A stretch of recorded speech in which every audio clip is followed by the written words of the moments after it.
جب سورج جو ہے وہ چھپ جاتا ہے، ٹھیک ہے، مطلب ظلمت کہتے ہیں تاریکی کو، یعنی کہ اندھیرا، گہن یعنی کہ گرہن، وہ دھبا جو کسی خاص وقت میں چاند یا سورج کو لگتا ہے، ٹھیک ہے۔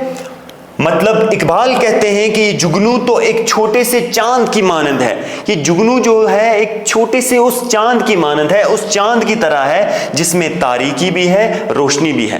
چاند کبھی اپنی روشنی دکھائے گا، کبھی اپنی روشنی نہیں دکھاتا ہے۔ ایسا چاند جو کسی سبب کبھی گہن سے باہر نہیں آتا ہے، ٹھیک ہے، اور کبھی گہن میں چھپ جاتا ہے۔ مراد یہ کہ جب جگنو مہو پرواز ہوتا ہے، جب جگنو اپنی پرواز میں مصروف ہوتا ہے، مہو پرواز کہتے ہیں مصروف ہونا، اپنی پرواز میں مصروف، اپنی اڑان میں مصروف، مراد یہ کہ جب جگنو پرواز میں مصروف ہوتا ہے تو اس کے ننھے ننھے پروں سے لمحے بر کی روشنی برآمد ہوتی ہے اور لمحے بر کے لیے تاریکی پھیل جاتی ہے۔ جب یہ اڑان بھرتا ہے تو یوں محسوس ہوتا ہے، ٹھیک ہے، اس کو دیکھ کر یوں لگتا ہے کہ کبھی یہ اپنی روشنی کو ظاہر کرتا ہے تو کبھی یہ اپنی روشنی کو ظاہر نہیں کرتا ہے۔ چھوٹے سے چاند میں ہے ظلمت بھی روشنی بھی، کیسے نکلا کبھی گہن سے آیا کبھی گہن میں، یہ چاند کبھی چھپ جاتا ہے کبھی نکل جاتا ہے۔ اگلا شعر،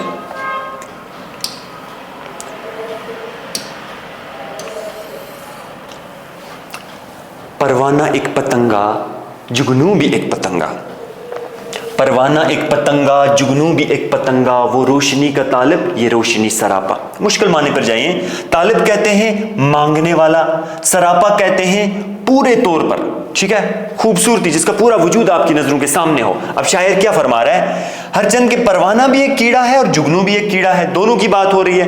پروانہ دیکھو وہ بھی اڑان بڑھنے والا ایک کیڑا ہے، اگر جگنو دیکھیں وہ بھی ایک کیڑا ہے، ایک حقیر سا کیڑا ہے جگنو بھی، ایک معمولی سا کیڑا ہے جگنو بھی، لیکن صورت یہ ہے کہ پروانے کو تو روشنی کی طلب ہوتی ہے۔ پروانہ جو ہے وہ روشنی کے ارد گرد گھومتا ہے۔ آپ دیکھیں اپنے گھر پر جو پاور کے لیمپ جو ہوتے ہیں یا آپ شمع جلاتے ہو اس کے ارد گرد جو ہے، یا آپ تاریکی میں جب اندھیرے میں اپنا فون چلاتے ہو تو ارد گرد وہ پروانہ جو ہے وہ گردش کرتا ہوا آپ کو نظر آئے گا۔ لیکن جب بات جگنو کی ہم کریں، جگنو تو خود روشنی ہے، جگنو کے اندر خود روشنی ہے۔ پروانہ تو روشنی کا طالب ہے، اس کو تو روشنی چاہیے، ٹھیک ہے، وہ تو روشنی کے ارد گرد گھومتا ہے، لیکن جگنو کی اگر ہم بات کریں وہ تو خود روشنی ہے۔ شاعر کیا فرما رہا ہے، ہر چند کے پروانہ بھی ایک کیڑا ہے اور جگنو بھی ایک حقیر سا کیڑا ہے، ایک معمولی سا کیڑا ہے، دونوں کیڑے ہیں، لیکن صورت یہ ہے ان دونوں کے درمیان اگر فرق دیکھیں وہ یہ ہے کہ پروانے کو تو روشنی کی طلب ہوتی ہے، پروانہ جو ہے اس کو روشنی کی چاہت ہوتی ہے، وہ چاہتا ہے روشنی کے ارد گرد گھومنا، جبکہ جگنو جو ہے وہ سراپا ہے، روشنی ہے، ٹھیک ہے، وہ خود ہی روشنی ہے کیونکہ وہ اپنے وجود سے ہی وہ چمک جو ہو وہ پیدا کرتا ہے۔ اگلا شعر، ہر چیز کو جہاں میں، ہر چیز کو جہاں میں قدرت نے دل بری دی، پروانے کو تپش دی جگنو کو روشنی دی۔ اس سے پہلے والے دیکھیے کس طریقے سے شاعر نے جگنو کی بات کی، پروانے کی بات کی، اس والے شعر میں بھی شاعر نے جگنو اور پروانے کو سامنے رکھتے ہوئے اپنی بات کو سامنے رکھا ہے، اور شاعر فرما رہا ہے ہر چیز کو جہاں میں قدرت نے دل بری دی۔ دل بری کا مطلب یہاں پر سب سے پہلے دل بری کہتے ہیں پیارا ہونا، اور تپش کہتے ہیں تڑپ۔ اس پہلے مصرے میں شاعر جگنو کی اہمیت کو اجاگر کرتے ہوئے ہمیں یہ بات سمجھانے کی کوشش کر رہے ہیں کہ دنیا میں ہر ایک چیز کی اپنی اپنی اہمیت ہے، جو دنیا کی ہر ایک چیز جو ہے وہ اپنی جگہ فائدہ مند ہے، ہر ایک چیز کا اپنا فائدہ ہے، ہر ایک چیز کی اپنی خوبی ہے، ہر ایک چیز جو ہے اپنے آپ میں وہ کوئی نہ کوئی خصوصیت رکھتی ہے۔ اب شاعر فرما رہا ہے پروانے کی جب ہم بات کرتے ہیں اس کو تپش دی، تپش یعنی کہ اس کو روشنی کی ضرورت ہے، وہ روشنی کے ارد گرد ہی رہنا پسند کرتا ہے، اور جگنو کی اگر جب ہم بات کریں جگنو تو خود ہی روشنی ہے، تو ہے نا، پروانے کی الگ خصوصیت ہے، جگنو کی الگ خصوصیت ہے۔ دنیا کی ہر ایک شے، دنیا کی ہر ایک چیز الگ الگ ہے، اس کی الگ الگ خوبی ہے، اس کی الگ الگ خصوصیت ہے۔ پروانہ اور جگنو کے وجود کے حوالے سے مختلف اشیاء کا موازنہ کرتے ہوئے شاعر نے صرف پروانے اور جگنو کی ہی بات نہیں کی ہے، دنیا کی دوسری چیزوں کے بارے میں بھی اشارہ کر رہے ہیں ڈاکٹر سر محمد اقبال کہ ہر ایک چیز کی اپنی منفرد خصوصیت ہے، ٹھیک ہے۔ حوالے سے مختلف اشیاء کا موازنہ کرتے ہوئے اشیاء یعنی کہ چیزیں، اقبال کہتے ہیں کہ امر واقع یہ ہے کہ قدرت نے دنیا میں ہر شے کو کوئی نہ کوئی خصوصیت عطا کی ہے، ہر شے کو، ہر ایک چیز کو کوئی نہ کوئی خصوصیت عطا کی ہے، فرق بس اتنا ہے کہ پروانے کو حرارت بخشی ہے، ٹھیک ہے، تپش بخشی ہے کہ اس کو روشنی ہی چاہیے، اور جگنو تو خود ہی روشنی ہے، جگنو کو روشنی سے ہی نوازا گیا ہے۔ اگلے شعر پہ چلتے ہیں، جہاں سے آپ کو سمجھ میں نہیں آئے گا ویڈیو کو پاز کر کے پھر سے مہربانی کر کے ہر شعر کو دیکھیے گا۔ اگلا شعر، رنگی نواں بنایا مرغان بے زباں کو، رنگی نواں بنایا مرغان بے زباں کو، گل کو زبان دے کر تعلیم خاموشی دی۔ شاعر اس شعر میں کیا فرما رہا ہے؟ اس شعر میں شاعر نے پرندوں کی بات کی ہے، مرغان، مرغ کی جمع، ٹھیک ہے، یعنی کہ پرندے، رنگین نواں بنایا مرغان بے زباں کو۔ اب جب آپ پرندوں کو دیکھتے ہو، پرندوں کے اندر وہ زبان نہیں ہوتی کہ وہ باتیں کر سکیں انسانوں کی طرح، ٹھیک ہے، لیکن ان کے اندر جو ہے وہ مٹھاس جو ہے وہ ان کی اس آواز سے آتی ہے جب وہ چہچہاتے ہیں، ٹھیک ہے۔ رنگین نواں بنایا مرغان بے زباں کو، گل کو زبان دے کر تعلیم خاموشی دی۔ اب جب ہم گل کی بات کرتے ہیں، گل کی بھی بات ہو رہی ہے یہاں پر اور پرندوں کی بھی بات ہو رہی ہے، گل کو زبان دے کر۔ اب پھول کی جب ہم بات کرتے ہیں، پھول کی پتیاں، اب وہ پھول کی پتیاں جو ہوتی ہیں وہ انسان کی زبان کی طرح ہوتی ہیں۔ اب قدرت نے کس طریقے سے وہ پتے بنائے، اب شاعر نے کس طریقے سے اس بات کو بیان کیا ہے۔ اب پھولوں کو دیکھو، اب پھولوں کی ان پتیوں کو دیکھو جو زبان کی طرح لگتی ہیں لیکن خاموش، بالکل خاموش، لیکن اپنی خوبصورتی کو کس طریقے سے ظاہر کرتا ہے گل؟ اپنی خوشبو کے ذریعے سے، چاروں اور اس گل کی خوشبو جو ہے وہ پھیل جاتی ہے۔ وہیں پر اگر ہم پرندوں کی بات کریں، الگ الگ جو ہے پرندے جو ہیں اپنی الگ الگ آوازوں سے وہ خوبصورت لگتے ہیں۔ وہیں پر اگر ہم پھولوں کی بات کریں، گل کی بات کریں، تو وہ بھی جو ہے اپنی خوبصورتی اپنی خوشبو سے ظاہر کرتا ہے۔ اس طرح بعض بے زبان پرندوں کو دل موہ لینے والے انداز میں نغمگی کا عمل سکھایا۔ نغمگی، نغمہ، جب پرندے چہچہاتے ہیں، ٹھیک ہے، آپ صبح کا منظر دیکھو یا وہ شام کا منظر دیکھو، جب آپ جنگل کا دورہ کرتے ہو، ٹھیک، آپ دیکھو کس طریقے سے آپ کو پرندے چہچہاتے ہوئے نظر آئیں گے، وہ لمحہ کتنا خوبصورت لگتا ہے، ٹھیک ہے۔ یہی شاعر فرما رہا ہے کہ کس طریقے سے اللہ رب العزت نے ان کو وہ نغمگی عطا کی ہے۔ اور اس کے برعکس جب ہم بات کرتے ہیں پھولوں کی، پھولوں کو پتیوں کی شکل میں زبان عطا کی، پتیوں کی شکل میں، ایسے ہوتے ہیں نا پتے، ٹھیک ہے، اور انسان کی زبان بھی تو ایسی ہی ہوتی ہے نا، پتے کی طرح ہے نا انسان کی زبان، تو ان کو زبان تو دی لیکن خاموش زبان دی، بول نہیں سکتے لیکن اپنی خوبصورتی کو ظاہر کر سکتے ہیں، اپنی خصوصیت کو ظاہر کر سکتے ہیں، اپنی اہمیت کو ظاہر کر سکتے ہیں، کس طریقے سے؟ اپنی خوشبو کے ذریعے سے، ٹھیک ہے۔ یہ صرف کس کی بات ہو رہی ہے؟ وحدت، یہ صرف اللہ رب العزت کی ہی بات ہو رہی ہے کہ کس طریقے سے انہوں نے ان سب چیزوں کو بنایا ہے، پتیوں کی شکل میں زبان عطا کر کے خاموش رہنے کو تعلیم دی۔ تو یہ تھا یہ والا شعر۔ اگلے شعر پر چلتے ہیں۔ نظارہ شفق کی خوبی زوال میں تھی، نظارہ شفق کی خوبی زوال میں تھی، چمکا کے اس پری کو تھوڑی سی زندگی تھی۔ کس پری کی بات ہو رہی ہے بھائی؟ کسی حور پری کی بات نہیں ہو رہی ہے، یہاں پر جگنو کی بات ہو رہی ہے۔ آپ غور سے دیکھیں، نظارہ شفق کی خوبی زوال میں ہے، جب سورج طلوع ہوتا ہے اور جب سورج غروب ہوتا ہے وہ منظر کتنا خوبصورت ہوتا ہے۔ شفق کہتے ہیں وہی نظارہ، جب سورج غروب ہوتا ہے وہ اس وقت وہ سرخی جو ہوتی ہے۔ اب جب شام کو، ٹھیک ہے، اپنے اسکول سے اپنے کوچنگ سے نکلتے وہ شام کا جو وہ منظر ہوتا ہے آسمان میں، دیکھیے وہ کونے میں، ٹھیک ہے، وہ کس طریقے سے وہ خوبصورت سرخی وہاں پر نظر آتی ہوئی آپ کو نظر آئے گی، ٹھیک ہے۔ نظارہ شفق کی خوبی زوال میں ہی ہے، لیکن سب جب سورج غروب ہوتا ہے تبھی وہ خوبصورتی ظاہر ہوتی ہے، ظاہر سی بات ہے زوال میں ہی ہے، جب سورج غروب ہوتا ہے تب جا کر وہ خوبصورتی ہمیں جو ہے وہ نظر آتی ہے، چمکا کے اس پری کو تھوڑی سی زندگی دی۔ لیکن جب ہم جگنو کی بات کرتے ہیں، یہ بھی اسی شفق کی طرح کبھی چمکتا ہے اور کبھی نہیں چمکتا ہے، ٹھیک ہے، یعنی کہ چمکا کے اس پری کو تھوڑی سی زندگی دی، دن میں یہ نہیں چمکے گا، رات کو ہی چمکے گا، ٹھیک ہے، چمکا کے اس پری کو تھوڑی سی زندگی دی۔ پری کا مطلب یہاں پر جگنو ہی ہے۔ شفق کہتے ہیں وہ سرخی جو صبح و شام کے وقت آسمان پر نظر آتی ہے، سن رائز اینڈ سن سیٹ۔ سورج طلوع ہوتا ہے تب وہ مختصر وقت میں وہ جو تھوڑا سا نظارہ آپ کو آسمان میں پیش نظر آئے گا، جب آپ اس نظارے کو دیکھو گے وہی شفق ہے، اور جب سورج غروب ہوتا ہے وہ والا نظارہ بھی شفق کہلاتا ہے۔ صبح و شام کے وقت جو وہ سرخی آسمان پر آپ کو نظر آئے گی اسی کو شفق کہتے ہیں۔ زوال یعنی کہ اترنا، ٹھیک ہے، دن کا ڈھلنا، پری سے مراد یہاں پر جگنو ہے. ٹھیک, شاعر کیا فرما رہا ہے؟ اپنے بیان کو جاری رکھتے ہوئے، اپنی باتوں کو آگے جاری رکھتے ہوئے، نظم کی تشریح کو جاری رکھتے ہوئے شاعر فرما رہا ہے. شاعر کہتے ہیں کہ اقبال کہتے ہیں کہ شفق کا نظارہ ہمیں یوں اچھا لگتا ہے کہ اس کی مدت محض چند لمحات تک محدود ہے. ہمیں کیوں یہ اچھا لگتا ہے؟ ہم کیوں ایکسائٹڈ ہوتے ہیں اس منظر کو دیکھنے کے لیے؟ ٹھیک ہے, ہم کیوں تڑپتے ہیں اس منظر کو دیکھنے کے لیے؟ ہمیں کیوں اچھا لگتا ہے؟ اور کیوں اپنے کیمرہ جو ہے وہ اٹھا کر جو ہے وہ تصویر قید کرنے کی کوشش کرتے ہیں؟ وجہ کیا ہے؟ کیونکہ وہ مختصر وقت کے لیے ہوتا ہے.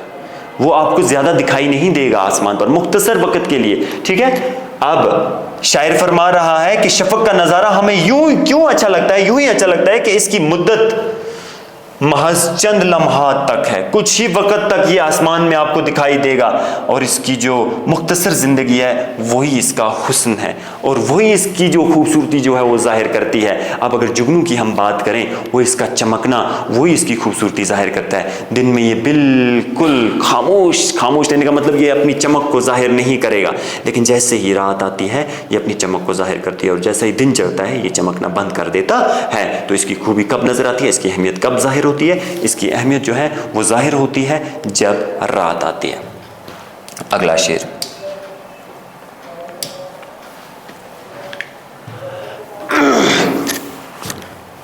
رنگین کیا سحر کو باقی دلہن کی صورت، رنگین کیا سحر کو باقی دلہن کی صورت، پہنا کے لال جوڑا شبنم کی آرسی دی. اس سے پہلے والا شعر جو تھا اس میں دن کے چڑھنے، ٹھیک ہے، اور دن کے زوال ہونے کی بات کی گئی تھی. اب اس شعر میں شاعر نے رات کے حسن کی بات کی ہے. شاعر کیا فرمانا چاہتا ہے؟ سحر کہتے ہیں صبح کو، اور باقی کہتے ہیں، باقی سے مراد ہوتا ہے خوبصورت، رنگین کرنا یعنی کہ رنگدار بنانا، آرسی کہتے ہیں آئینے کو. مطلب اس شعر میں شاعر کیا فرمانا چاہتے ہیں؟ اقبال کیا کہتے ہیں؟ اقبال کہتے ہیں پھر سحر کے لمحات کو بھی اتنا خوبصورت پہرن عطا کیا. وہ صبح کے لمحات کو، وہ صبح سحر کہتے ہیں جب انسان صبح کے وقت، یوں سمجھیے ابھی جو ہے وہ رات جو ہے وہ ختم نہیں ہوتی ہے، ابھی دن بھی نہیں چڑھا ہوا ہوتا ہے، اس کے درمیان جو وہ وقت ہوتا ہے وہ سحر کا وقت ہوتا ہے. ٹھیک ہے، وہ صبح سویرے کا وقت جو ہوتا ہے. پھر سحر کے لمحات کو بھی اتنا خوبصورت پہرن عطا کیا، وہ لباس عطا کیا کہ ایک دلہن کی تشبیہ دے، اس کو دلہن کے ساتھ تشبیہ دی گئی. تو بے جانا ہوگا جب ہم اس کو دلہن کے ساتھ تشبیہ دیں گے، کیونکہ صبح صبح شبنم کا نظارہ بھی آپ کو دیکھنے کو ملے گا. صبح صبح وہ شبنم جو ہے وہ پھولوں کے اوپر، گھاس کے اوپر آپ کو نظر آئے گی. طلوع سحر کا منظر سرخی لیے ہوئے، جب آسمان کا وہ نظارہ، جب وہ سورج طلوع ہوتا ہے، سورج طلوع ہونے سے پہلے وہ آسمان پر وہ سرخی، وہ شفق، کتنا خوبصورت لمحہ وہ ہوتا ہے. اس لیے اگر اس کو دلہن کے سرخ جوڑے سے تعبیر کیا جائے، دلہن جب وہ اپنا سرخ جوڑا لگاتی ہے، اگر ہم اس دلہن کے جوڑے کے ساتھ اس نظارے کو تشبیہ دیں تو مناسب ہوگا. اور اس لباس پر پھر شبنم کے قطرے کو آرسی تصور کر لیا جائے، یعنی کہ وہ جو لباس جو ہے، وہ جو کپڑا جو ہے وہ دلہن نے پہنا ہوا ہے، اور اس کے اوپر وہ جو خوبصورت شبنم کے نظارے نظر آئیں گے. کہنے کا مقصد یہ، یہاں پر نہ دلہن کی بات ہو رہی ہے نہ شبنم کی بات ہو رہی ہے. شاعر نے صبح کے خوبصورت منظر کو بیان کرنے کی کوشش کی ہے، خوبصورت لفظوں میں تشبیہات کے ذریعے بیان کرنے کی کوشش کی ہے. کیسے؟ رنگین کیا سحر کو باقی دلہن کی، رنگین کرنا. وہ صبح جب سحر ہوتی ہے یا صبح کا وقت جو ہوتا ہے، کس طریقے سے سورج طلوع ہونے سے پہلے آسمان کا وہ خوبصورت، وہ شفق والا نظارہ جو ہوتا ہے، اور اس کے ساتھ ساتھ وہ شبنم جو ہوتی ہے وہ نظر آتی ہے ہمیں صبح ہی کے وقت، پھر غائب ہو جاتی ہے وہ شبنم. شاعر کہہ رہے ہیں اس منظر کو ہم کس کے ساتھ تشبیہ دیں گے؟ اس نئی نویلی دلہن کے ساتھ تشبیہ دیں گے جس نے لال جوڑا پہنا ہوا، خوبصورت جوڑا پہنا ہوا وہ ہوگا. ٹھیک ہے، اگلے شعر پر جاتے ہیں.